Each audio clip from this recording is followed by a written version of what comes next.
it's probably the best way to prepare a professional career in the various fields of fashion and design. Yes, I work happily for Istituto Marangoni since 10 years. It's a prestigious institution. This year we celebrate our 80th anniversary, and we look back at a past that is full of success stories. So it's a pleasure to represent a school that makes a promise that can be maintained, because our graduates, they really realize their dream to become, to create their future of work, but also of personal identity in the environment they dream about: fashion, interior design, product design, fashion styling. At Istituto Marangoni we say the professionals of today teach the professionals of tomorrow. This is the concept phrase for our unique approach in teaching, because we have been founded as a private institution for a niche industry, for only the fashion industry.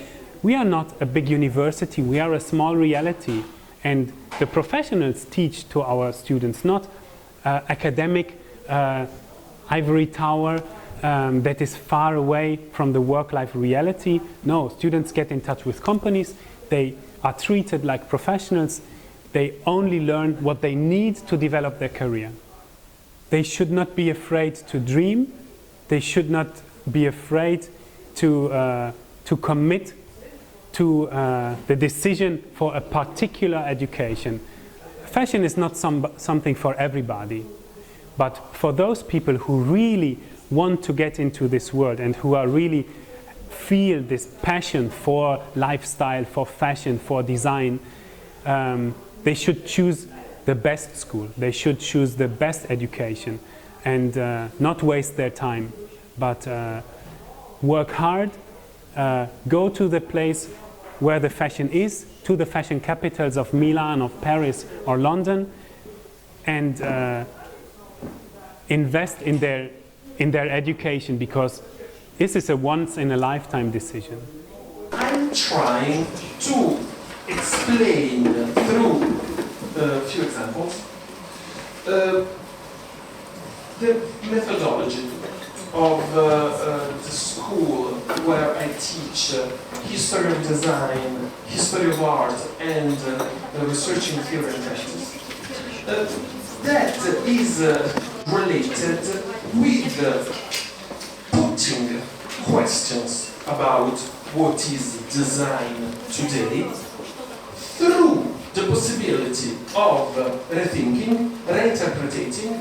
I can use this word that is always used for languages, that is translating the history of design. That's why I call the lesson the perfect formula of Italian design, but the first part of this title I will explain it later. Because the first thing, obviously, in every masterclass, in every lecture about design, I think that's the first step is talk about what is design. Not because it seems a very stupid question, maybe we can spend, I think, not 1 hour of the lecture, but I think 1 week discussing of what is design. But it helps me to create a common ground of discussion. Just because design, it's a very articulated and also deep word, according to me, the moment, this introduction, in which we try to focus on how we use together this word. After many thinking, also after many dialogues also with my colleagues, I really like the idea to think that design, at the end of the day, is just a problem-solving strategy. So it's a way in which we answer to the very simple also problem of everyday life. Bottle is born when we started to need how to store water. So, and this idea of strategy it's specific because actually when we talk about design, I don't want to talk just about product. I don't want to talk just about objects. But a design strategy is also a way to solve a specific problem that is, I have a company, I want to communicate it. That's another way to think design as a problem-solving strategy. So, if we talk about problems, every designer has his own way to solve it, has his own way to find an answer.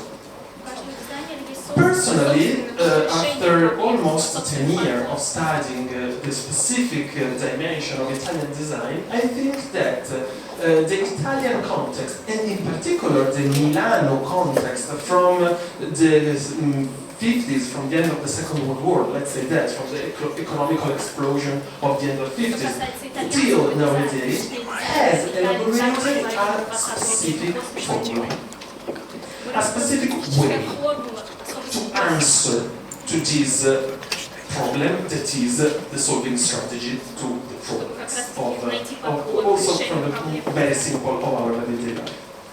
So that's why the first part of the title, do you remember that I didn't explain it? Now I arrive. The first part of the title of the lecture is From Lightness to Multiplicity. Because I have chosen 5 keywords that we will discover through my lecture, that according to me are the 5 elements of this formula. And at the same time are for me an instrument that helps to explain what is Italian design, what is his specificity. That it's a mix of creativity, a mix of context, creativity, context, and also the specific poetics of each design. So it's a sort of a cocktail of design. So now I will start. I finished this introduction, that it was a way to introduce this structure and to understand the common ground where we work, so this idea of design, and I start with these 5 words, with these 5 concepts. I start with the idea of lightness. What does it mean, lightness? Lightness in this specific formula, it means to transform something heavy, something structural, even sometimes something complicated, in something that it look not like in this way. It means to, as I was saying in the introduction, translate heavy elements of design in something light. I start with an example that for me is a sort of landmark in the city of Milano. If someone among you, that's my curiosity, someone has ever been in Milano? Okay, I mean, if someone has been in Milano, just going out from the train central station, just on the right side, you see this building. This building was built in 1950, and it was the first skyscraper built in Italy. It took a lot of years to project it. It's a project by many engineers and one main designer, Joe Ponti, the father of Italian design. And it was thought, obviously, as you can see, as a big mess of concrete and glass. But the designer, the architect, wanted to give to this structure a sort of possible way to feel it as light. What he did? You say, what it is? Sorry, it's a bad photo. I know, but I did it with my telephone just a few days before coming here. Well, so, as you may understand, on the 2 sides of this central structure, we have a sort of wings. So the designer thought to create this sort of angle that just for, and you can see, the function is just for external stairs, like emergency stairs. But the idea was to transform the thickness of the central body of the building in a sort of smoother shape. And the smoothness comes through these wings. We can see them clearly. And Giaponti liked so much this idea of this angle that transformed the verticality that a few years later he reinvented one of the most traditional elements of the Italian interior design, the chair for the kitchen chair. But the very traditional kitchen chair was transformed with just a simple action. That it's the same action that he used for the project of the skyscraper. What? Adding, you can see here, an angle, the same dimension of the grattacielo Pirelli of the skyscraper we see before. And immediately, the very dull, the very already seen chair becomes dynamic, become interesting, has energy, has movement, and it seems even lighter. Also, it transformed the legs of the chair that are more like the shape of an arrow, so are thinner, are lighter, and the reinterpretation of this very simple object is simply a way to transform it, to give it energy and to give it lightness.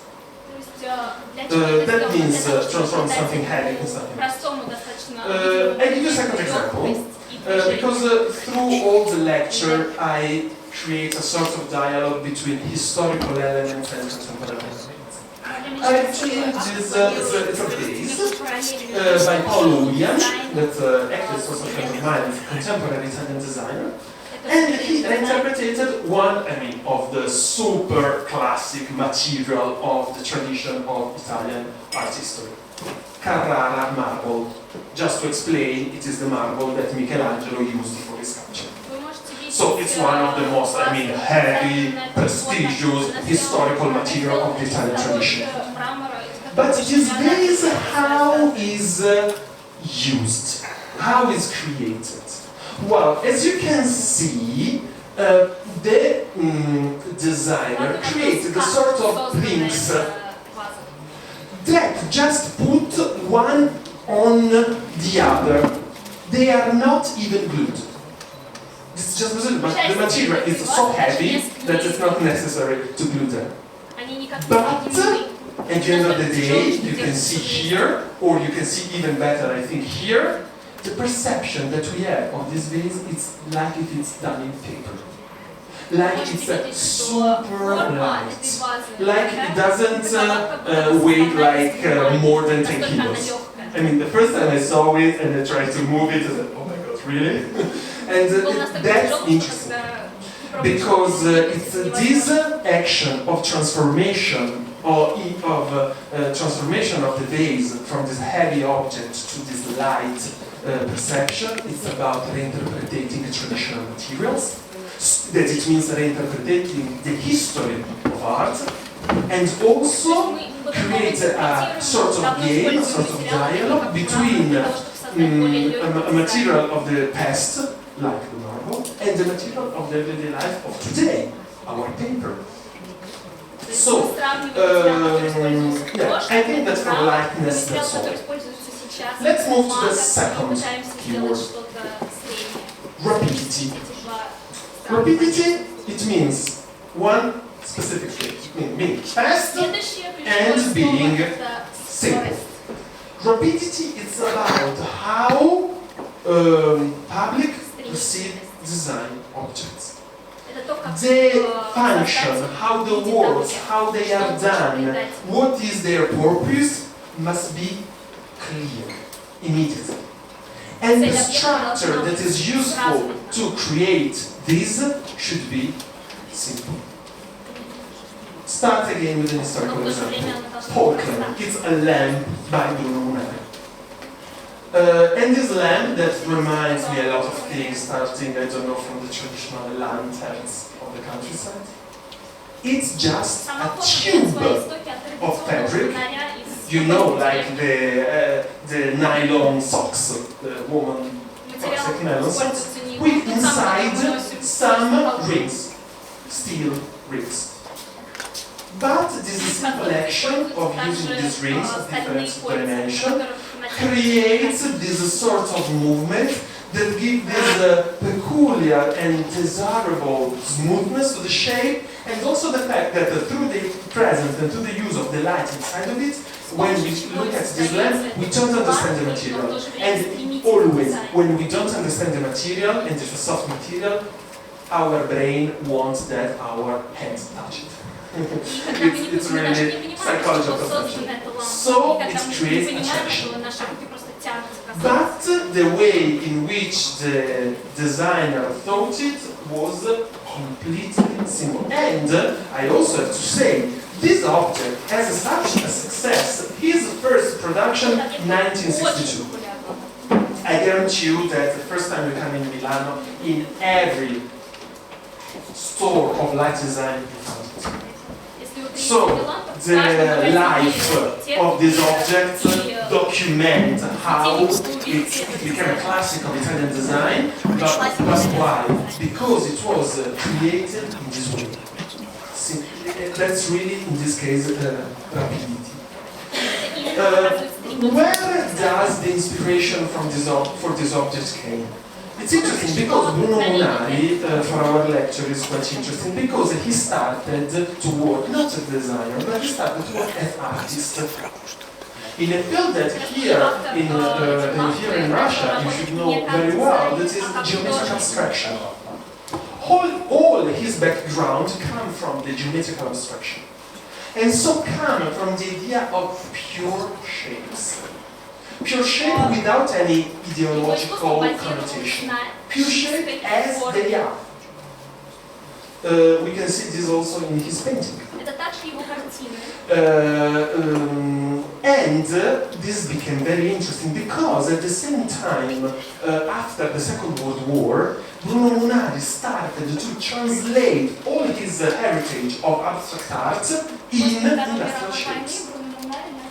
And this is one of the DNA elements of Italian design, the relation between visual art and industrial production.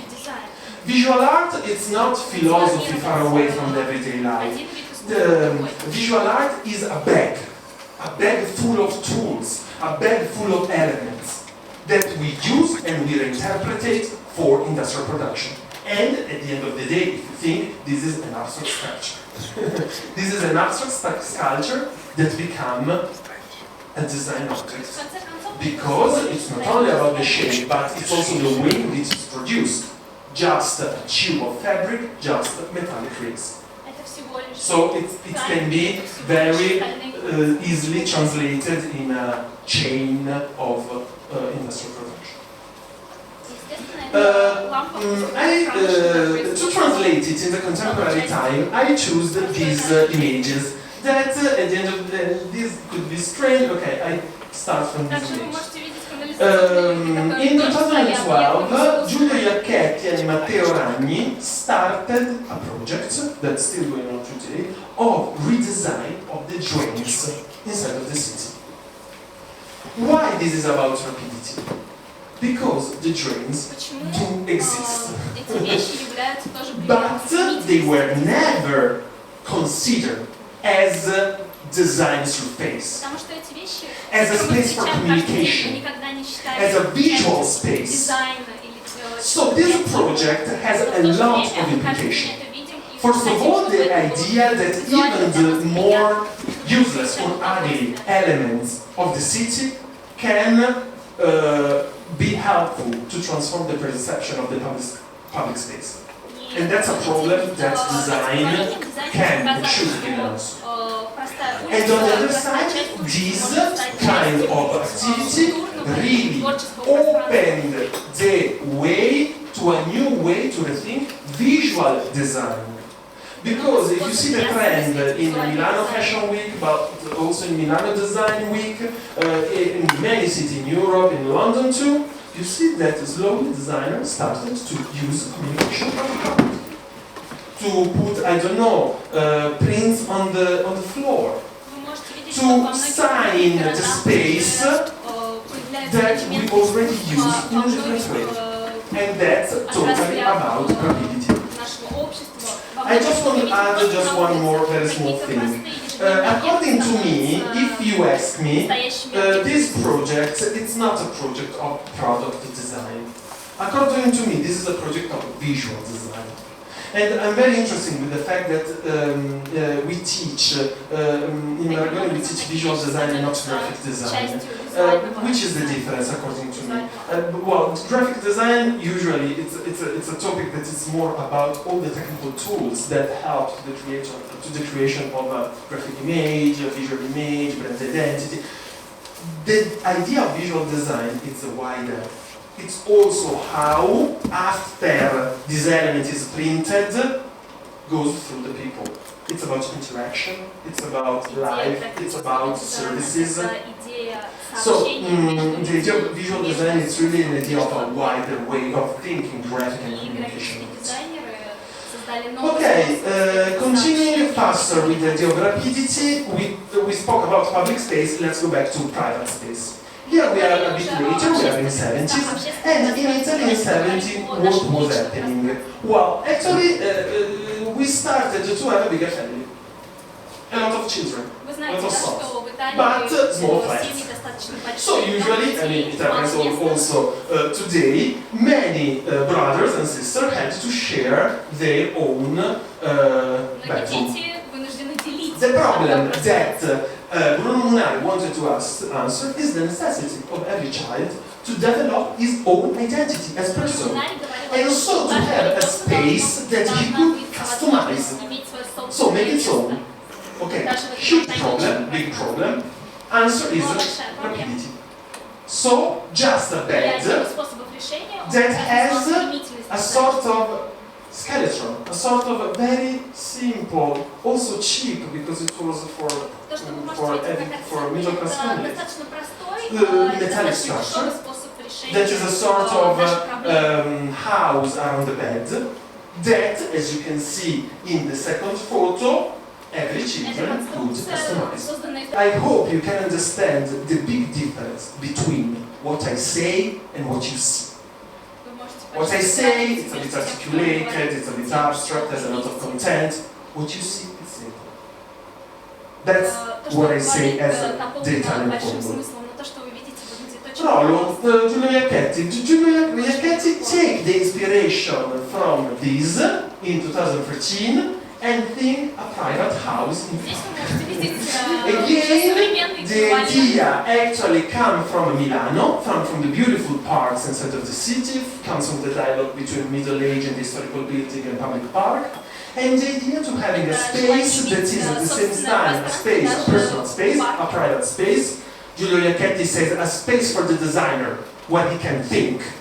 And that, at the same time, it's a space that is private, because if I want, you see, I can close these two layers and close it, and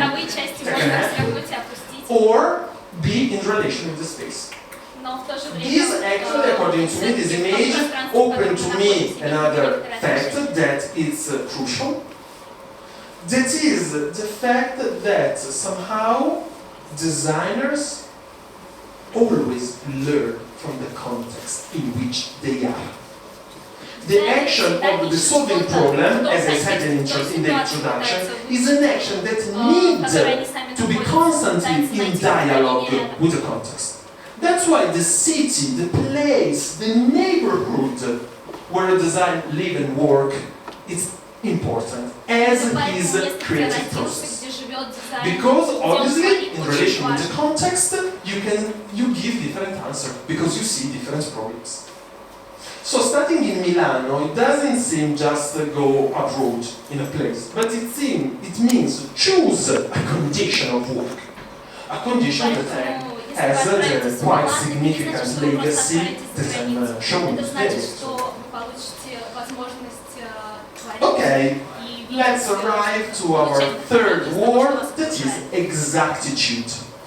What does it mean, exactitude? Exactitude means precision. It means being precise. It means use the correct elements, the correct tools, the correct materials, and do not add anything more but the necessary. I can say that exactitude is also about the ecology of the image and the ecology of the vision. Just what is necessary. I show you an example. We are in 1957. We are in a crucial moment in the history of Italy. We are in the moment in which a lot of people from the countryside moved to the big cities. I mean, there were two, Rome and Milan. And in Milano, because of the big development of the factories, this growing of the city and this presence of these migrants coming from the countryside was big. They always were employed in big factories and started to transform their social condition from being farmers to be middle-class workers.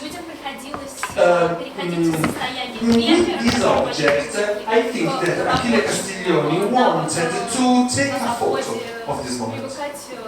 How dedicating a chair to this migration. What is this chair? This chair is just 3 pieces, you can see, 1, 2, 3, taken from the tractor. You know the tractor, the one driven by the farmer, okay? Take it out from that context and make a new assemblage of them. To create a chair that at the same time is super simple, super clean, very easily producible inside of the factories, but at the same time that has inside of itself the history of the Italian transformation of the time. There is this super beautiful place for sandwiches in Milano that is called the Panino Giusto that just opened a few months ago. If you go inside there, all the chairs are metal. So, again, another project that started his production in 1957 and is still produced today. Here it's historical photos of the presence of this chair inside of a middle-class flat in 1958. So that's here, this photo is of the year later. Okay, this is another super well-known object of Achille Castiglioni. Again, it comes from the tradition of the countryside. The lantern that were used during the summer in the patio in front of the houses where people used to meet after a tiring day of work. And the idea was transforming these elements in a very light but also pure and precise contemporary design lamp. It's all about the circle. In fact, it's just an arc that's a half circle and this is a half sphere. So it's a sort of a module that is repeated. There's this modularity about the circle and nothing else. That's really, to me, the example of exactitude. When I say the ecology of the image, nothing more than the necessary.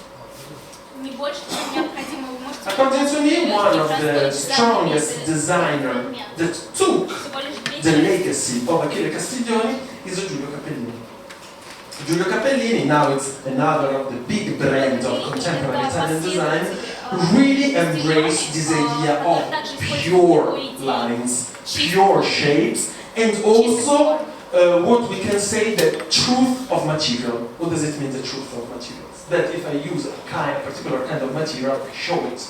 I don't hide the material that I'm using. I'm proud of a specific kind of leather, a specific kind of steel.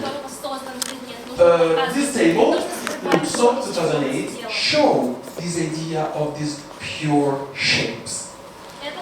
These very geometrical, these very minimalistic, these very pure shapes also help Capellini, that is not just a product designer, but is an interior designer, to create beautiful dialogues among his elements, really working on a sort of musicality of the composition of the space, between full and empty elements, between high and low, horizontal and vertical. And it's not only a proud, but also a technical aspect that all the interior design of the new Marangoni campus. This is really a technical element that is incredibly important. First of all, because for us is an experimental project of education. The fact that if you study in a context that is thought in a specific design way, as warming, as welcoming, as well done, this helps the way in which your creativity grows. The idea is the same of the park that we were looking at 5 minutes ago. The context is not neutral. The context, most of all if it's the context where you live every day, transform the way in which you make projects. So that was the idea when it came the time to make the project of this new campus, to just give the entire project to one designer, and to think to it as a unique element, as a unique project. Here in this photo, it's just the entrance of the school. Let's see. We have this video that is a very small documentary of the phases of construction of this new campus. That it's where actually I have a lecture, is where I teach. And I think it's quite nice.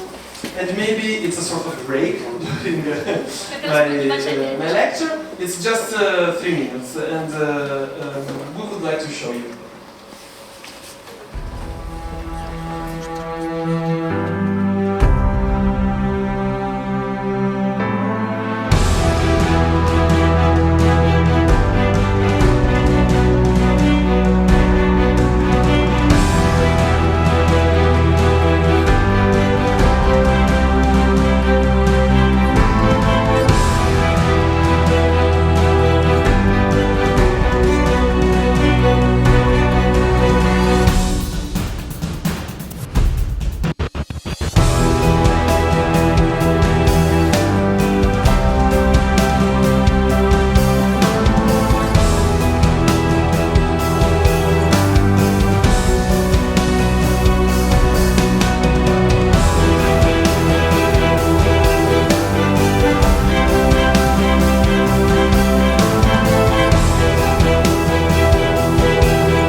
First of all, that the first sense that design uses, not always, but in the most parts of cases, it's vision.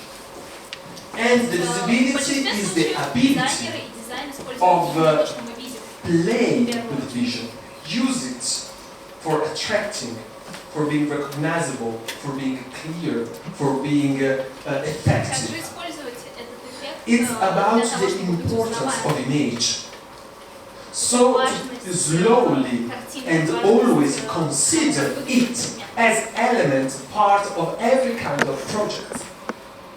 That's why for this fourth keyword, visibility, I prefer to choose Ottavio Missoni. That is, I think, that you know, is a fashion designer. There are two reasons. First of all, in this way, I can always underline that even if we are talking of a design school, our fashion DNA, that is one of the deepest aspects of Marangoni identity, is still present in our design activity. But on the other side, Ottavio Missoni, for me, is another example of this continuity, of this dialogue between visual art and design, in particular fashion design, that is one of the stronger features of this lecture. As you can see, the beginning of the activity of Ottavio Missoni is in the field of painting. Again, we see the interest for geometrical abstraction, in particular for creation of these patterns of different colors for this structure that slowly destroys itself, but are recognizable for the consistency and for the use of color. That then became the aspect, these kind of lines, these kind of colors, that are the elements that made for almost 40 years the signature that makes Missoni recognizable all over the world. Not only Missoni, it's one of the few brands that still produce not only the clothes but the fabrics. Because it's when you produce the fabric that you have the control of the colors, of the materials, of the pattern that you want to create. So a kind of handmade factory, still familiar, that starts from the wire and arrives to the clothes. Here we are, a 2014 collection designed by Angela Missoni, granddaughter of Missoni.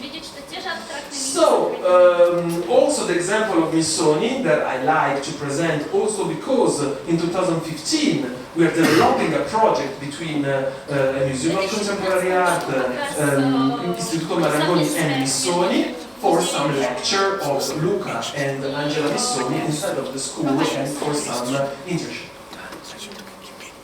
So that was clearly visibility. And then, finally, I arrived to the last keyword, that is multiplicity. What does it mean, multiplicity? Multiplicity, according to me, is the most complicated ability. Because multiplicity is about putting together the wide difference of our time. Our times are complicated, are contradictory, are full of differences. The multiplicity is the ability of putting them together. It's the ability of creating synthesis, but the synthesis that doesn't erase the differences, but valorize them. Again, two examples. The historical example is in another golden moment of Italian design, not the 60s, but the 80s. Carton by Ettore Soxas is not just a shelf. I mean, just for 1 second, think to put this furniture inside of your house. It becomes immediately a protagonist, because he is not just a useful element for the living room. It's a sculpture. It even seems to me a sort of ancient totem. It's a sort, it puts together the interest for abstract geometry, with the use of different materials. In fact, we have wood and marble. We have the use of a lot of colors. We we have the seriousness of the purity of geometry, but the richness of the colors. It's playful and serious. It's really about multiplicity in this sense of working with shapes. And then Bosco Verticale, that actually it's a vertical wood. So, I started the skyscraper, I finished the skyscraper. The first one was built in 1950, this one is finished in 2014. It's one of the most interesting architecture already just completed in Milano. It's designed by one of the greatest architects that Milan knows nowadays, Stefano Boeri. It won the International Architecture Prize of 2014. And the idea, again, it's really about multiplicity, but at the same time, it's very, very simple. It's the idea of putting together the problem of nature and ecology with one of the elements of the everyday life and of the city that seem the more ugly possible, the flat, the big building, the skyscraper. The idea was just to create this flat with a huge balcony, but actually these balconies are bases for real trees and for the presence of a lot of plants. So the idea is creating a wood that does not have an horizontal develop but has a vertical develop, and to become a sort of green landmark in the city, because from all over the city you see it's vertical, like as is the name of this tower, vertical wood. Again, according to me, this is an excellent example of multiplicity, because it answers to the need of having a lot of space for people for living. That's why we started to make a project of skyscraper in our city. But it's a demonstration that it's not true that this kind of habitation is in contrast with the problem of ecology and the presence of green element and of nature inside of the city. But try to create a dialogue between them. So, again, according to me, another example of contemporary explanation of multiplicity. So, finishing, we had these 5 words. We described the idea of lightness, we described the idea of rapidity, we described the idea of exactitude, we decided to explain the idea of visibility and of multiplicity. The problem is that these elements are not just abstract theories. These elements are tools that constantly should give shape to our project. The problem is how we learn this, which is the instrument to develop this skill. I say develop because I really think that creativity, it's not a gift that we have in our hearts and pride of its own beauty. Creativity is a muscle that we need to improve every day to get it stronger. How? I said that were constantly present in my lecture these 3 elements. Looking at space, that means looking at the environment in which we are, constantly asking to it, to what we see, to give the answer of our ideas. Looking at time, looking at time, it's quite challenging. Looking at time, according to me, it means being witness of our time. It means travel a lot. It means being in the place where things happen and be there with them. The idea of being witness, according to me, it's important. That's why when there is the Milano Design Week, the city becomes crazy. I don't know if I love it because I really can't drive around the city, but people from all over the world can come. Because it's the problem of being witness of what is happening, to catch it, to interpret it, to reuse it. And that's why usually, for example, in the design school, during the design week, all the lessons inside of the school are transformed in visits inside of all the space of the design premises. Particularly, the problem of interior design, according to me, it's really about the law process. Because interior design means thinking the identity of the space in relation with the problem of the function, so how this space is used, but also in relation with the sort of emotion that we want to translate through that kind of space. This problem of emotion is not a fact of absence of technical elements. To translate an emotion through an environment, it's highly technical because it deals with the psychology of perception, of ability in choosing and dialogue among the colors, the perfect chosen in materials, the perfect chosen in shapes, smooth shapes, sharp shapes. So, as you can see, the problem of interior design is a problem really of layers. It's like a sandwich. Okay, it's a problem of layers.